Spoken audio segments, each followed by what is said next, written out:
ঢাকা বিশ্ববিদ্যালয়ের শিক্ষক আসিফ নজরুল বলেছেন, আলোচনায় নাহিদ, সার্জিজ, বাকের সহ সমন্বয়করা যে ম্যাচুরিটি দেখিয়েছেন সেটা মুগ্ধ করার মতো।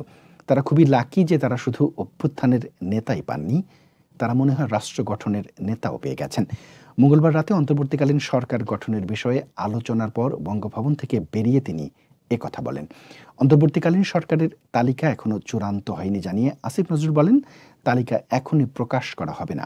কত সংখ্যা হবে না হবে এসব বিষয় নিয়ে আলোচনা চলছে। তারা একটি এক্সট্রা অর্ডিনারি সিচুয়েশনে এই সরকার গঠন করতে যাচ্ছেন। এক্ষেত্রে এই সরকারকে বৈধতা দেওয়ার বিভিন্ন সাংবিধানিক রীতি আছে, যে নিয়ম আছে সেটি ফলো করা হবে।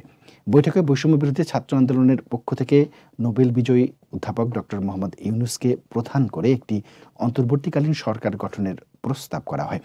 রাষ্ট্রপতি তাদের প্রস্তাবের সাথে একমত পোষণ করেন। রাষ্ট্রপতি বলেন, দেশ এখন ক্রান্তিকাল অতিক্রম করছে। এ সংকট উত্তরণে যত দ্রুত সম্ভব অন্তর্বর্তীকালীন সরকার গঠন করা জরুরি। উপদেষ্টা মণ্ডলীর অন্যান্য সদস্য মনোনয়নের ক্ষেত্রে তিনি রাজনৈতিক দলগুলোর সাথে আলোচনা করে চূড়ান্ত করার পরামর্শ দেন। এছাড়াও তিনি অন্তর্বর্তীকালীন সরকারে একজন মুক্তিযোদ্ধাকে মনোনয়ন দেওয়ার পরামর্শ দেন। রাষ্ট্রপতি সংকট উত্তরণে দেশবাসীকে সহযোগিতা করার আহ্বান জানান।